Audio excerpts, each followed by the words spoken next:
You go to Silicon Valley, it's kind of like exposed me to the overseas environment, fintech environment globally. It's kind of like changed your mindset. You would be able to tell the AI what you really, really want. It's a special skill set itself. Right. When you work, you usually know what you want already in your mind and like you just do it. But when you use AI, it's kind of like a different workflow. You should be able to actually translate it. Yeah. It's like a really long list about how to make a better prompt for the AI to be able to generate like the contents, images, videos that really fits to what you want. I see a lot of people are having a hard time actually just to do like that. It's a really simple quote. Improving the daily work is better than doing the daily work.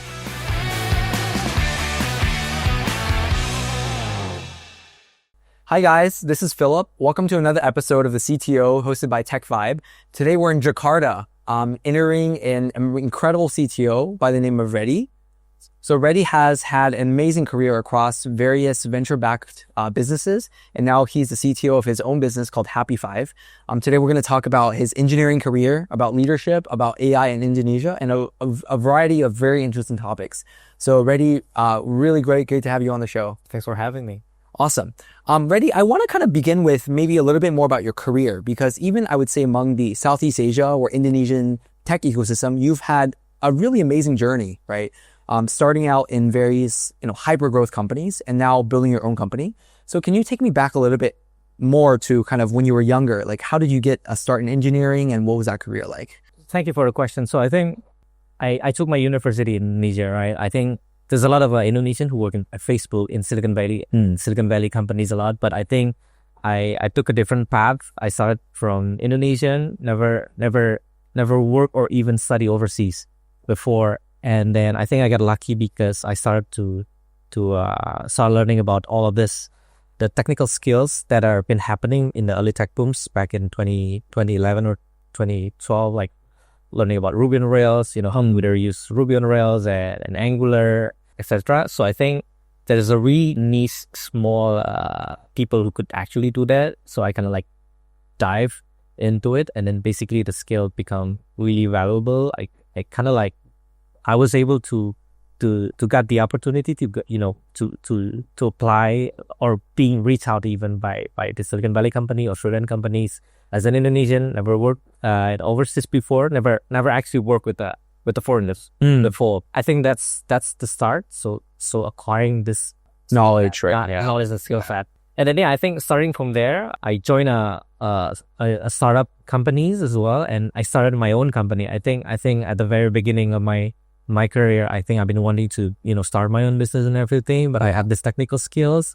So and then there's a lot of news already about Facebook, about Twitter, about Uber at that time. And then I kind of like get interested to it. And then I start looking at what are the companies that are actually at the frontier of this tech boom back in the early days. And then I started looking at what kind of a skill set that actually being needed for anyone to actually get into this kind of company, so I can learn on how to start a startup, like not just like for domestically, but as well for the global. I think starting from there, I started to being reached out by these companies. One of them, like in the one in Bali. So I grew up in Jakarta, right? Mm-hmm. And then I met this Australian founders. In Bali. So he started his company in Sydney in Australia, but then I think it's pretty common that a lot of Australians take holidays to Bali every now and then. And then I met this guy. He founded the company called Invoice2Go. Also, Invoice2Go right now got acquired by Bill.com. Oh wow, 4 or 5 years ago already. But I joined the company back in 2014. And how did you meet him in Bali? Was it at like a beach club or a bar or a cafe? That was like my second or third year of my career. I basically like randomly sending my job applications like almost everywhere, even like Australian company, like the closest one to my home base. Like I applied to Singapore as well, I applied to Malaysia maybe, and in Australia. And then I think I got lucky because this Australian company actually wanted to open like a software engineering office in Jakarta. And then I think they got interested in my profile, and then they were pretty small, but they just got like funded for about 30 to 40 million. Wow, back in 2014. Wow. And then opening up an office in Jakarta and looking for someone who actually have this the skill set that I've Wow. had. And That's pretty incredible because you're only 2 years in your career and there's an Australian company. Yep. They're growing really fast, I'm guessing. They raised $30-40 million. I think I did recent research online. They were backed by Excel, Ribbit Capital, some of these really big global investors. correct. And they basically trusted you to open the office here and build up the team. Yeah, specifically, there's already like an iOS and an Android team, but I was hired to start the web team part. So I think one of the leaders in the Jakarta office. Wow, that's incredible. That's incredible. And I think, that's a really rare experience that most young people, they don't have that kind of opportunity. So I guess after you did this company, like what happened next? Like what else did you do with your career? I think working with the Australian, so Invoice2Go or this Australian company was not only they have office in Sydney, but because they got funded by Silicon Valley venture capitals, they also have opened up office in Silicon Valley as well. Got it. And then during those my 2 years in that company, I was able to flying back and forth to Sydney to Redwood City in Silicon Valley. Wow. A lot of times, maybe spending a month or 2 months on every visits in here and there. So and then I think that was the first time for me going to the US, going to Australia, being exposed not just because just like for seeing the countries, but as well being exposed to the tech Ecosystem. ecosystem in Australia.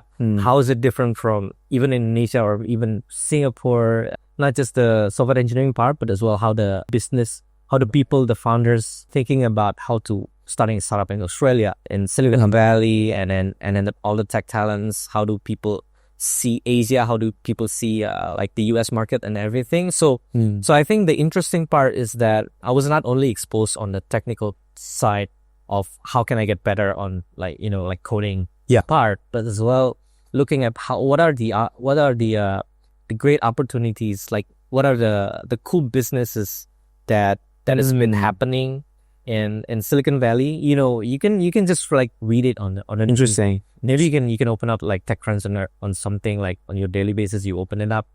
Think of me like an Indonesian who never been anywhere. Yeah. You came to Sydney Tech Hub. There was a Atlassian Jira. Wow. And I think there was the freelancer.com as well. So I think Invoice2Go, Freelancer, and Jira and Canva as well was like the four biggest And tech companies in Australia. at that time. And then Invoice2Go was one of it. Wow. And then I think we met a lot of people when I was there. There's a lot of Indonesian as well. Working on those Australian companies as well, meeting them, talking about how do they work in there, what's the company look like, and so on and so forth, and going to Silicon Valley as well. There's a lot. I was kind of surprised as well. There's a lot of Indonesians engineers as well, actually working there for a very long time. I see. Study. So I think the point is, it's kind of like exposed me to the overseas environment, the tech environment globally. It's kind of like changed your mindset. I see. So now that you have this, more global focus, you have this new mindset. Like, what did you decide to do next? The interesting part, I think the common path would be like to keep going. Yes, global. Of course, right? I mean, like we got the opportunity to actually being exposed to this global environment and everything, and you want to use that skill set and experience to target the global market. Maybe at least getting a job like overseas in the US, paid by US salaries and everything. The interesting part was, I think back in 2016 and 17, the tech boom keep going up and there's a lot of fundings coming in, not just in the US but as well in the Southeast Asia. At that time, I think that was the first time we started to hear about Gojek, about Tokopedia. In Indonesia, there's a lot of unicorns being born in Southeast Asia. Yeah. Thinking of maybe going to the US or maybe going to other part of the world other than Indonesia. It was pretty funny because actually there was a lot of money coming in to Indonesia. So and then I think the opportunity just came right in. The money came in, and then I got the experience working overseas and in Silicon Valley before. So I was thinking maybe we can read what's happening here. And listen, why do all the VC and all the start investing here, right? Coming here. So and then I decided to actually stay in Indonesia, and then because my family and friends are here, that kind of like the decisive factors. That's why I stayed instead of I see. coming up. And then you decided to join this. At that time, it was a very small company called Zendet, right? Yeah, that's correct. And what stage was that company? What stage was Zendet when you joined? Yeah, I think the story about Sendit is pretty unique compared to the other Indonesian startups.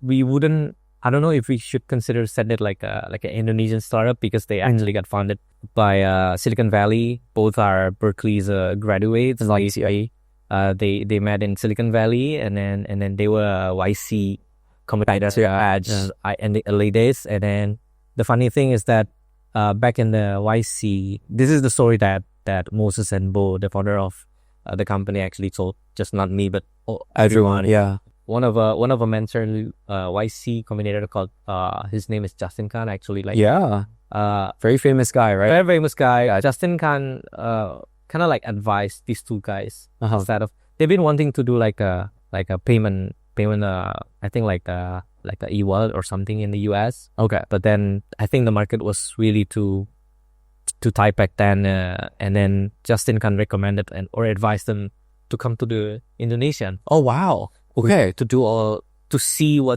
because it's a growing emerging market already. Right. And then I think back in 2016, after I did Invoice to Go, they were like the first of a very small numbers of startups that actually came from Silicon Valley. Silicon Valley to Indonesia to expand their business. Wow. Indonesia. Funnily, they got also funded by the same investor that invested in Invoice to Go as well, the Axel partner and everything. Yes. And then interesting profile, founders, I got reached out by them as well because they knew that I came from Invoice to Go. Wow. And then I think I spent quite a lot of time.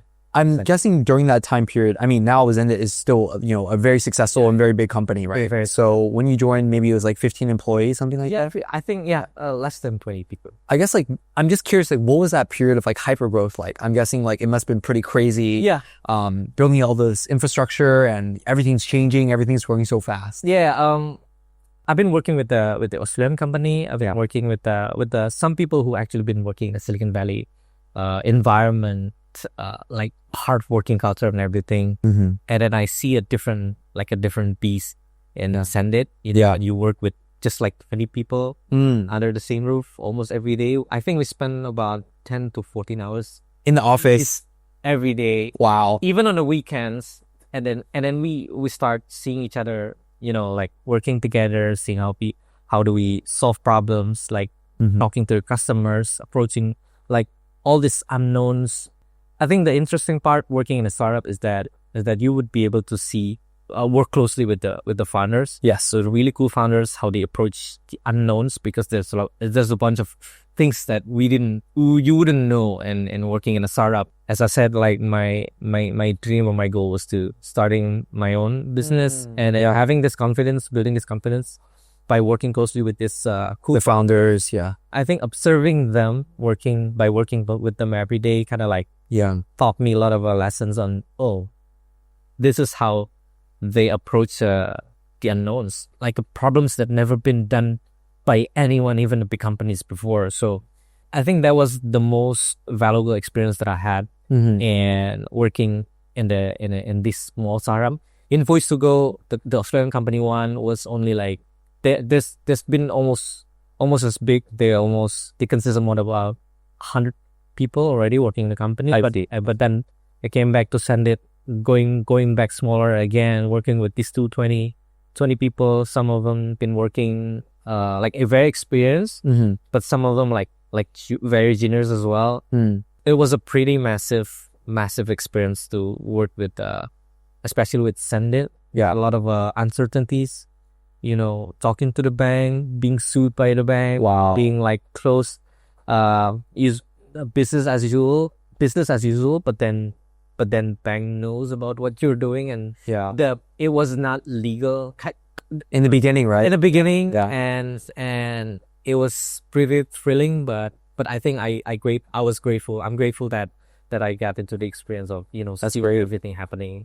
That's great. Early days. Yeah. So I guess right after that, you had this dream of wanting to start your own business, becoming a CTO, more C-level. Yep. Did that basically directly take you to Happy Five and where you are now? I think not in the ideal kind of, we always think about like how ideal, how Yeah, the straight path, right? it gotta be a straight path. I'm gonna be working in Silicon Valley. I'm gonna all of those things, but it's kind of funny, but at the same time that hey, how did I get here?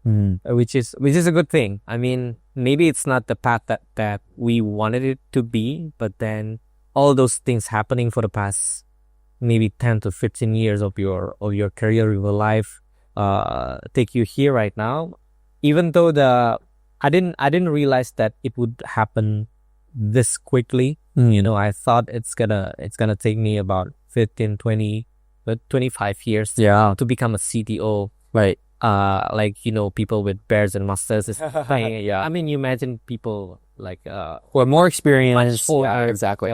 But then I think the interesting part working in the tech business, in the tech industry, is that the younger people, seeing a lot of more things, like doing all the innovations and everything. And I think we kind of got lucky because we it's easy for us to be exposed to all this kind of thing compared to the people who've been working 20, 25 years. They've seen things a lot, but then we kind of like keep pushing a lot of things, even though we didn't know we would succeed or not. But then I think it's about like the attitude, the mindset, the attempt to actually try and push, even though you wouldn't know if it would fail. But if you grow older, you kind of like get more scared about doing like risk. Yeah, more conservative. Yeah, more conservative. But I think when you're younger, I think it's gonna. I guess, I mean, for you, when I look on your career, right, even when you were very young, you started basically building a team in Jakarta. Yep. And then obviously Zendit, very fast growing company. Now you're a CTO and you're still pretty young, right? Okay. So do you ever struggle with this like imposter syndrome or this feeling of like, oh my gosh, I'm managing such a big team. I have a lot of responsibilities. And how did you overcome that as well? I got out from Zendit. I tried to, build like small business here and there, but then somebody reached out back to me again and then asked me to be like the VP of engineers, which is kind of like the jump from the senior to become like the executive level part. And then I think that's the scariest part because I was only 26 wow at that time. Yeah. And then the feeling, I think it's kind of because it's kind of scary, made me nervous, but at the same time it's kind of like thrilling that I wanted to try and do it, like I said, because I think the only way to move forward is like to try. And sometimes you might fail, right? And embracing the fact that maybe there's gonna be failures coming along the way and everything. I was lucky because there's a lot of the people that gave me this opportunity trusted me to make mistakes and failures as well. And the reason they trust me to do so because of course the experience that I had with working with the Silicon Valley companies, and then I think bringing all of those working attitudes and culture Silicon Valley to Indonesian tech companies kind of like adds up a lot of values within the team because it's totally different the way we work here, working on a software engineering here in Indonesia compared to like Silicon Valley. Obviously, I think that's the main reason. But then they knew as well that I might not had the experience of the leadership, of the management, like firing and hiring and all of these things that other than coding, right? So I think I got pretty lucky to be trusted to run all of these experiments. What kind of people that I would hire? What kind of questions that what do I do on a certain situation? Yes, and all these things that I've never done before. Yeah. But I think I was lucky because they trusted me to run all these experiments, so I would be able to not only making failures but as well making success. All my decisions that coming along, and then I can. At the beginning, it was pretty lonely. It was pretty nervous. Nobody to talk to. But then, you know what? Fuck it. I mean, I would just like go. If I fail, I'm still 26 anyway. Yeah. So what the hell? So that's. That's No, the way. I think when I think about your career, there's almost this theme of like saying yes to things, right? Yeah. Because I also haven't heard of anyone getting a job by meeting a founder of a startup in Bali and then somehow, working at this really successful It was a company. pretty scary moment as well. Yeah. You met like a really big guy, like Right. Australian guy, Right. and then he's giving you this opportunity to actually build their engineering team and everything. Wow. And I was only 23, 24 at that. Wow. So it's. I think I passed. I experienced that kind of feeling like multiple times in the early days of my careers, and I get used to it already. That's great. That's great. So maybe the lesson for maybe younger folks is just saying yes to opportunities, right? Yeah, I think a lot of reason is because I think people got scared so easily. People are feeling that they're never ready, but we never will. But you are ready. No.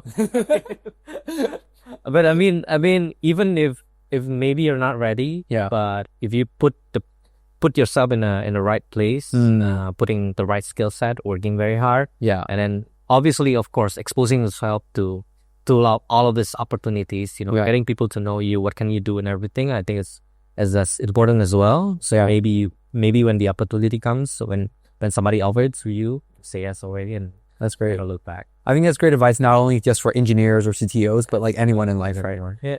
I'm curious, when Justin Kan was advising Moses, right, as Zen did, it's a very interesting kind of piece of advice. He was saying that you guys should go to Indonesia, right, and build this company there because maybe Silicon Valley is too crowded and maybe they had a differentiated competitive advantage. Yeah. Now, obviously, the ecosystem here in Indonesia has changed slightly. Of course. So I'm just curious about your perspective, being a local operator. Like, do you think that advice is still true, or, what would you do? Yeah, I think especially for the past 2 years, I think the tech winters came not only in Silicon Valley but as well in Indonesia. I think that we started to see on the macroeconomics side of the economy, right? I mean that obviously would involve like how the funding will go. Is there money to actually start doing all of these experiments of business and starting a new ventures and innovations and everything.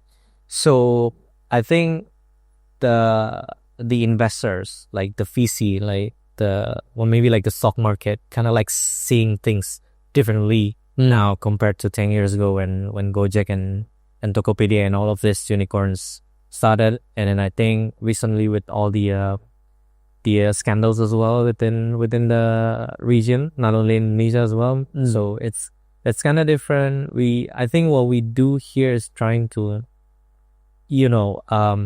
tackle the market that we could acquire as much as we can, and utilizing all this new AI trend, maybe incorporate them in within the services and products that we already have, and be able to do that. I think that's not just yet enough to actually attract these investors to come in before you actually not only showing the traction, but is there actually people actually willing to pay consistently for a long period of time to use your product. So I think that's like the challenge that everyone is having right now. Even as a company who actually labels them as an AI provider company, I think people are struggling as well. I see the funding stories hasn't been really much of a boom. Like we compare this with like 5 to 10 years ago, where people got funded like 20-30 millions like easily. Yeah, just like in so I don't see that happening a lot these days. So that's my response to the. I see. So I guess if you're young, as a kind of a career, if you're an engineer, right, would you then look more towards either companies who are based overseas in Silicon Valley, or would you look at companies who are monetizing overseas to diversify their revenue, or how would you think about your career choices, right, given that this is the current environment? It's totally different from 10 to 5 years ago when by the time that I started my career. I think it's different because the innovation was not as I mean, like, for instance, if you think about iPhone, there's no really much innovation going on after like iPhone 8 or iPhone 10 kind of thing, right? So that's like 10 to 15 years ago. I think I would think about of a innovation like that today. We've been looking to try to find like what's the next kind of like unicorn, the tech trends and this AI thing like LLM. I think it's been there. I mean, for quite a while. I think it's just like gained its popularity like recently and everything with all the NVIDIA CPUs. It's got cheaper and cheaper and everything. So it's proceeding there. But I think when you see what's happening today and what's the younger people can actually do about right now is just to see the special skill set, like taking a bet, right? On something that you feel like this is a pretty cool, innovative, helping a lot of people solving like a really deeper problem in your niche. I see. And then try to focus on it, and then wait for the opportunity to come. I think that's what I did back then. Right. And by getting ready, when the opportunity comes, I would be able to take it, and then getting all of us opportunity, and then grew my career and everything. But I think for today, for the younger people, they can start focusing more on a general solutions that, not even talking about AI, but maybe there's a lot of percentage of companies that actually haven't been digitalized. If you're tech savvy enough to actually offer this kind of offerings to the traditional markets and businesses. Yeah. And I think I still believe that the younger people always being seen as like the more tech savvy people, which actually it's a good branding for them to actually offer the older generations who've been running business for quite a while, to offer them like the digital solutions.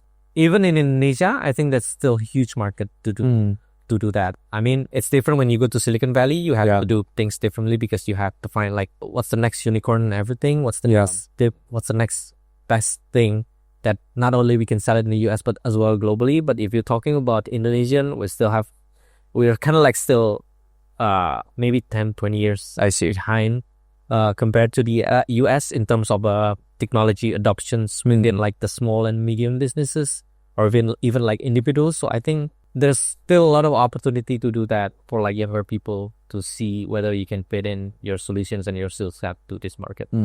I guess one question I have around the AI ecosystem here is that even when you use, some of these foundational LLMs or model providers, sometimes the cost is still a lot, right? Especially for Southeast Asia and Indonesia. It is. So, in your experience building AI products or trying to sell or commercialize them here, what's the reception like? Are companies willing to, pilot? Are they willing to pay? Are they willing to actually, use these solutions? Or as opposed to maybe, labor is quite cheap here. So, a lot of people, they have a more traditional mindset of let's just hire more people, right? Instead of actually adopting AI. Yeah. I think what you said, kind of like on point that I think hiring more does not necessarily, like you accomplish a lot more things faster, but I think it's more of a crafting like the right product to actually offer to the customers. I'm not gonna lie that offering AI as part of it is kind of like feel sexy to these clients, right? Because not only because it's useful for them, because it's actually cool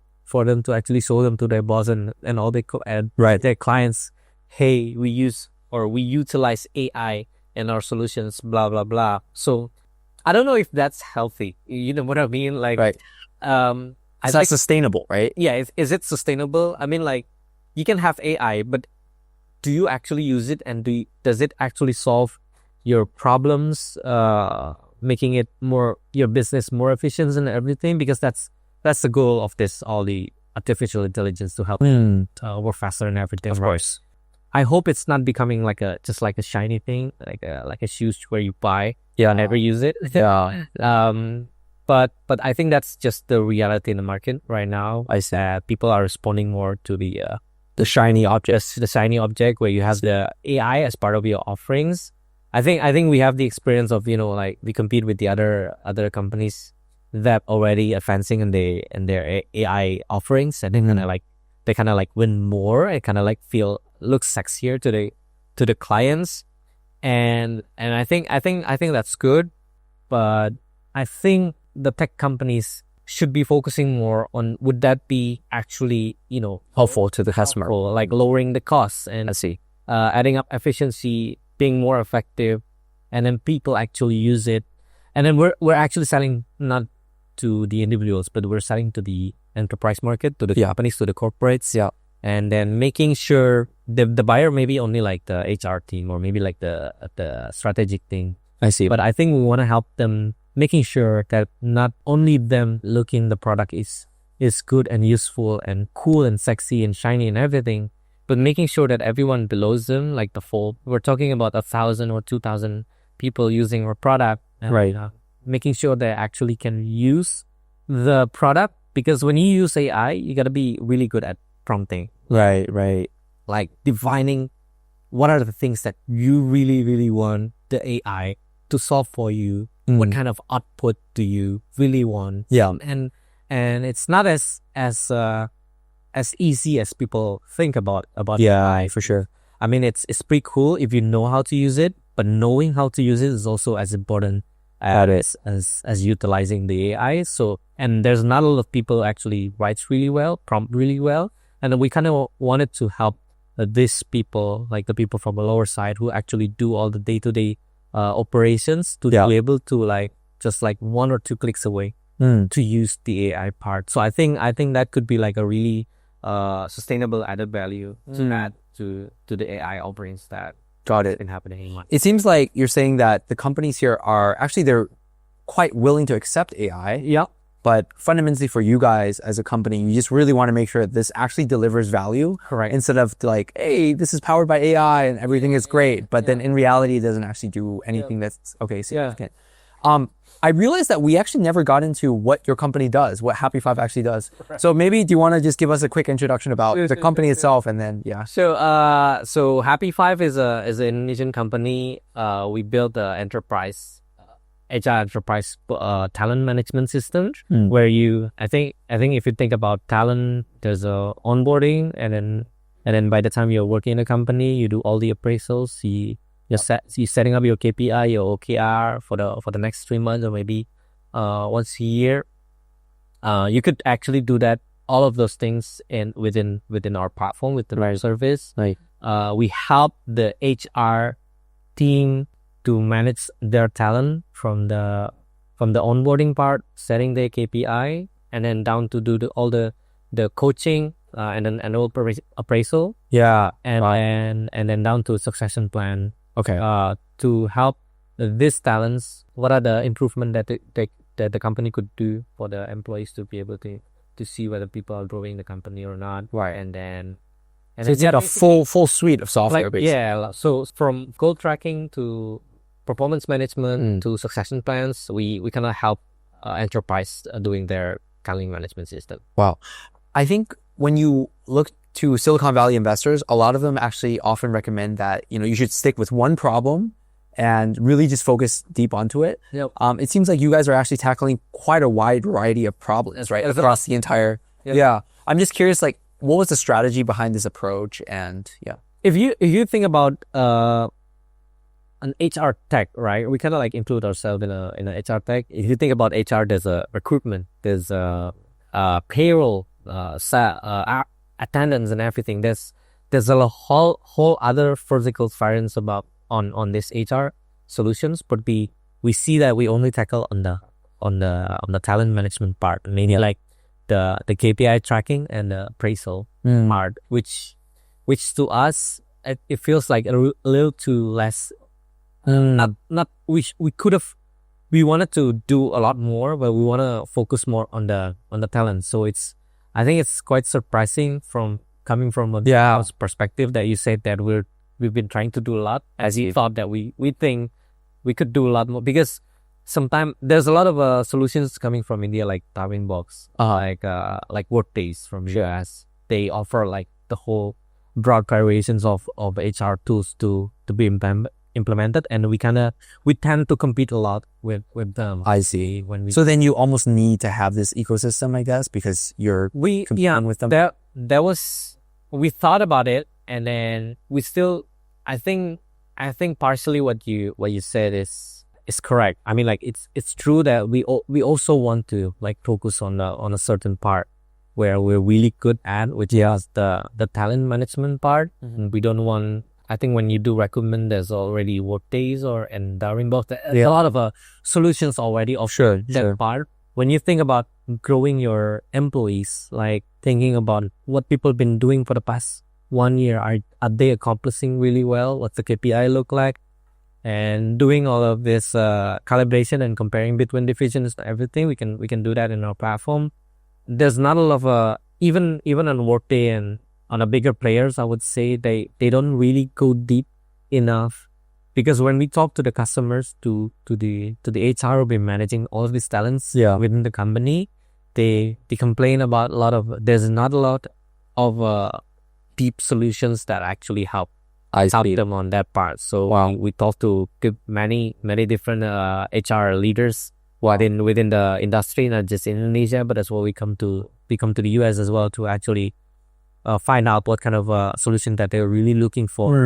And then they keep saying the same thing about how not deep the solutions, especially in the talent management. Like, I think you're right. In the US, when you buy course, you buy it to one place. Yeah. When you wanna do the appraisal, you buy it in another place. Yeah. And then you wanna do KPI management, maybe you go to Asana or Jira. It's all separate software. And then I think we kind of wanted to put them all in one place, because it's quite related from starting on the first day of your career in a one company, and then repeatedly being appraised on annual basis. Maybe if you work in a big enough company, I think kind of makes this kind of thing happens, and then we want to help this enterprise do it. So I'm guessing you said you're selling to customers with like thousands of employees, basically, right? So this is like really large scale B2B enterprise sales. Do you guys primarily do that in Indonesia? Because I assume that there's not so many companies who are willing to adopt these, very sophisticated technology solutions who are also very big in Indonesia. What's kind of the customer segmentation? Who do you target? We've been around in Indonesia for the past 10 years already. We initially started as a kind of like a engagement tools. How happy your employees seen. Yeah, that's the reason for the name Happy 5. So it's happy 5 days of working, actually, or maybe 7 days of working. No, I mean, like, some people say 4 days right now. Sure. No, but anyway, we wanted to do that initially, and then we see more of the opportunity on the performance management and the talent management side. And we kind of like keep adding on those area instead of focusing on just the survey part. We started initially in Indonesian domestic market, but we want to go on a bigger players. Wow. Since day one. So going overseas? No. The big players here. Big players here in Indonesia first. Yeah. And then we start looking what kind of a solution that they're looking for. What the problem really. I think we spend a lot of time talking so much on, and we're pretty lucky as well, because we have the access to actually talk to these HR directors I told you about, and we'll be able to see what kind of solutions that actually they're really looking for, that they are lacking in the current solutions that they had previously. And I'm just curious, like, what's the experience doing B2B sales here? Because I think it's true to doing B2B sales, like not just here but almost everywhere. I think, and then you kind of like separate it with the when you say B2B, there's also like small business, like I see, like a medium business, and then like big business, and then enterprise. Like a really big all big names you can see on the streets and everything. Right. The smaller business you target, I think the shorter the sales cycle would be. When you sell to the enterprise, selling to 20,000 employees, 30,000 or maybe 100,000 employees, the sales cycle become very, very long. I see. I think we remember we got our biggest client right now, our biggest bank one of the biggest bank in Indonesia, top 3, I guess. We did the sales for like 2.5 years. Wow. Or actually we closed the deal. So because they're comparing us, they're surveying a lot of vendors, right? Tools and vendors. Yeah. And then we just keep showing up whenever they call us, whenever there's new features that we launch, right? All of this new shiny things, we always keep them updated. And I see.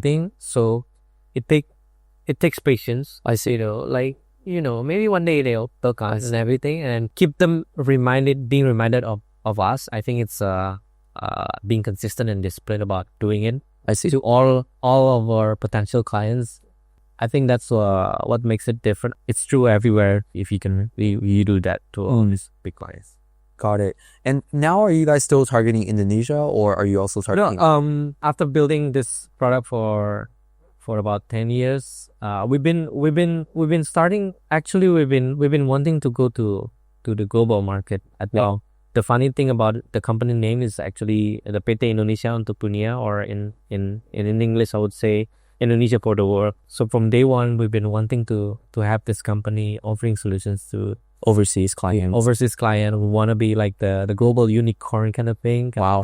Great. I guess. So by working on this talent management initially in Indonesia, serving the Indonesian market, looking at and comparing it to how's the HR doing it in the US, right? In the UK, we kind of like start comparing with the existing solutions already as well in the market, in the US market even. We've been building the product to hopefully fit to the global, especially. Well, I'm guessing the customer behavior also is a little bit different in Indonesia versus US. So do you have to change a lot of the core features, or? Here's the interesting part about not just HR, but I think ERP in general. Because I think the biggest problem when people start looking at this, digital product, what kind of digital product I should use? Yeah. Does it fit? Especially in a HR, we're talking about managing people here. We're not talking about managing manufacturing in here. Yeah. When you manage people, when you run an HR department, there's a lot of frameworks, like psychological frameworks. And these are standard across. Maybe not standard. So people got confused like a lot on which framework or what kind of standards I see. Be following. So when you say it's different, secretly people are actually looking for what kind of framework should I do, and we kind of like have our opinion on how to run this. Got it. This talent management. Yeah. And then we fit that into our product offerings, and then when a cool HR people look at their product and it fits to the philosophy that they have when they're about to run their talent management system, they kind of like us, and we see that not only fit in the US market, but in the cool companies, even the big enterprises in Indonesia, they kind of like see that this is the right way to actually do it. I see. And then we attract a lot more of high quality. I see. Clients. So these frameworks are like kind of the cutting edge research in terms of psychology, in terms of like how do you attract talent, measure. Yeah, how do you measure? How do you do appraisal, and how do you score your employees and everything? Got it. And how do you manage your talent? How do you success to the position to the next generation and everything? So the way to do that, it's totally different when you work in a big companies A to big companies B. They're gonna be running it totally differently. So we kind of like, we wanted to give them like a silver lining here. I think this is like the right way to do it, and maybe Google been doing this, Facebook and a big bank's been doing this. Yeah. If you want to adopt this way, you can use us. Instead of like, hey, we want to do it like this, can you build it our way? I see. So you're using almost like an international standard, right? Hopefully. Yeah, got it. That's the offering we're trying to bring to the market. I'm curious also, as an Indonesian company, when I talk to investors or a lot of even entrepreneurs across Southeast Asia, they say that it's actually quite difficult to sell to overseas clients. Maybe because of, there's more options, or, entire world is targeting US, right? Right. So I know that you guys have already some clients that you're working with who are in the US. Like, how did you overcome that barrier, and how did you, develop that sales motion overseas? It's funny because I think initially it was not easy and easy at the same time, because there's a lot of Indonesian entrepreneurs in the US. They have big manufacturings and big business already. Wow. And then they hear about our stories about us wanting to go to the US market and everything. Right. And then not just that, but actually giving it a chance to actually looking at our solutions, and they kind of like fit to what their need. They've been they've been trying to do this again, like you said, in the US, you buy all of these things separately, right? You pay like 3 to 5 times for all these offerings, while using us, you would be able to just like pay one for all the 5 things that the US companies often Got it. offers differently. So the strategy was like starting with Indonesian entrepreneurs who are overseas, getting those foot in door, and then trying to expand from there. Yeah, and then would be able, and then after that we would be able to talk to all of this the actual Americans, and then saying that there's another American company been using us. Got it. And then we have proof that it can fit to your needs as well, and then it gets better.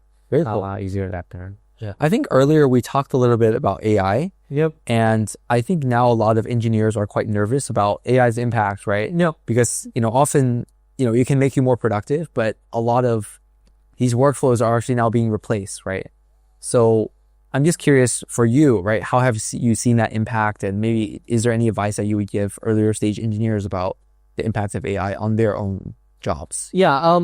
I wouldn't agree to that 100%, because if you mean replaced by like everything being replaced by the AI, I think we still need the humans in there. We still need someone who actually can think strategically about how to approach this kind of problem and then implement it into a coding solution. I might say, or maybe like image generator and everything, but you still need the human to actually do on that, and we still need a lot of people to be able to do that, and to be able to do that, you need a lot of experience to do even the manual things as well. So I wouldn't get nervous on this AI thing, but if you're not using it, if you're not embracing it, you might get behind.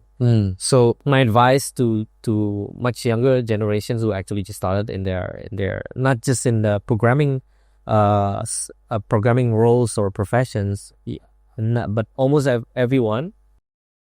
If you can just like talk to ChatGPT every day, try to have the discipline to actually to do the right prompting. I think it's a much better start than everyone else, because like I said, not a lot of people can actually know and define and write it concisely what they really want, what kind of output do they want. So you would be able to tell the AI what you really, really want. I think it's a special skill set itself, right? And you usually, like when you're a programmer, or maybe just like in general, when you work, you usually know what you want already in your mind, and like you just do it, right? But when you use AI, it's kind of like a different workflow.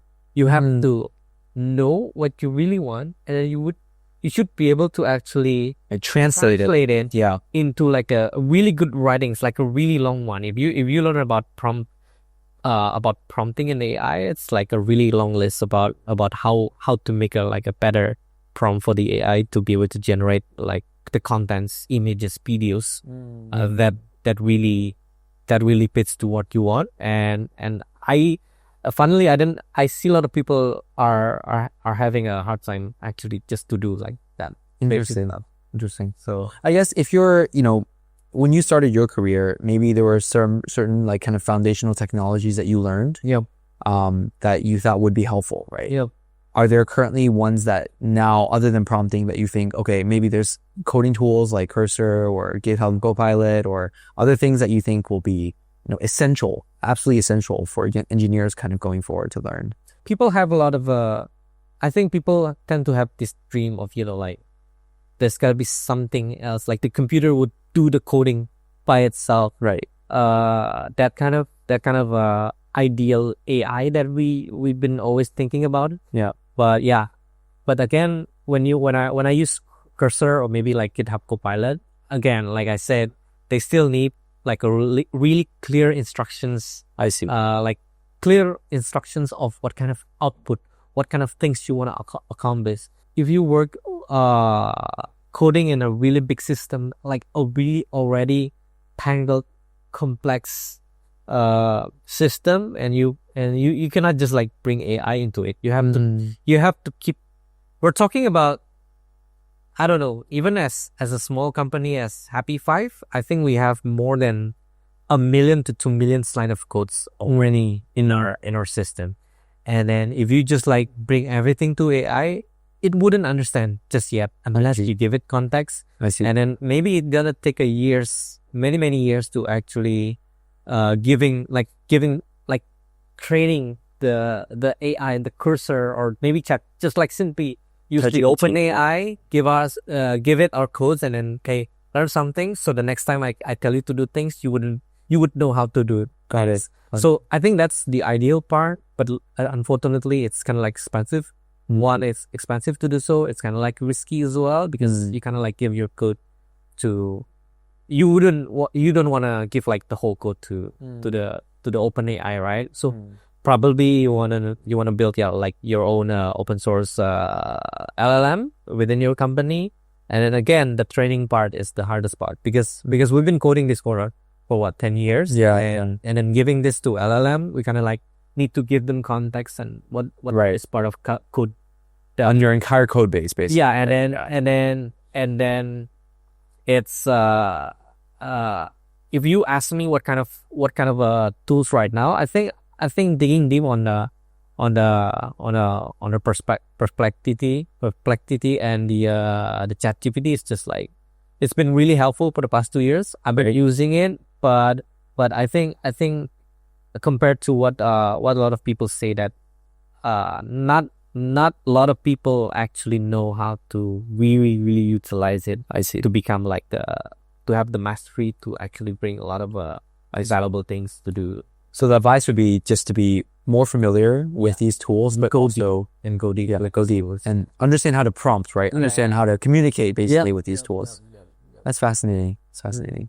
Rady, another question I'm curious about is, you've been, in terms of the operating seat, you've been more on the technical side. Yep. But I'm curious about how that relationship works with maybe your co-founder, right? And maybe if you guys need to split responsibilities, what's the secret to basically having a good relationship with your co-founder and working together? That's a really good question, Philip. So, we're just like two co-founders in the company. So the CEO, my partner, is a CEO of the company. I think he managed mostly like the sales part, the customer success, everything like facing around with the people, with the clients, and then defining the product. What's the feedback from the clients, the people who rejected us, what the people are liking. They kind of like collecting all of these feedbacks, and then bringing all of those to the product and engineering team, which the part that I manage. And I think the secret is we kind of like observe things that we do like on day-to-day basis. I kind of like know my partner name is Doni. So I kind of like know what Doni is doing, and then Doni kind of like have a sense of what are the things, just like by looking at the output and delivers the outcome that we deliver every day from the engineering and the product team. And I think we've been working together for about 6 years. Wow. And I think there's a giving a trust to each other. I mean, like, you could imagine you have you're a business guy, you have like your technical co-founders, and then you start hearing all of these things. Hey, your technical co-founder should do this, and vice versa. Hey, your business should do more sales and everything. Right. So that these kind of pressures kind of like influence us to make that's real. Like be too much of involved in each other's business, right? Which is not a bad thing, but sometimes when there should be like a line you shouldn't be crossing. Like, so I think giving a trust, if there's a technical engineering decision that we should take, it's empowering you to trust. Even it doesn't make sense right now. Let's see what we can do, and then because we know that we have the capacity to actually learn from our failures and everything, and vice versa. Also, there's a lot of my co-founder did some of the mistakes as well. I gave feedback. He gave feedback to me as well, and understanding and trusting that we both learn from our mistakes. I think that gives us the confidence to. That's great. To actually working side by side together.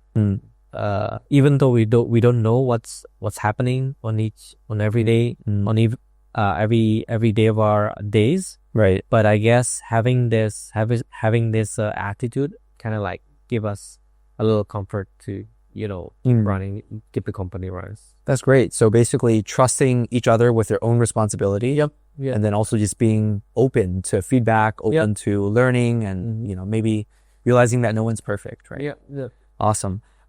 Great. So I want to just wrap up by kind of doing our last section, which is more of a rapid fire question, right? Okay. So we just have 5 questions and just kind of state the first thing that comes to your mind, right? So the first question is like, what is the favorite tech tool or app that you use right now?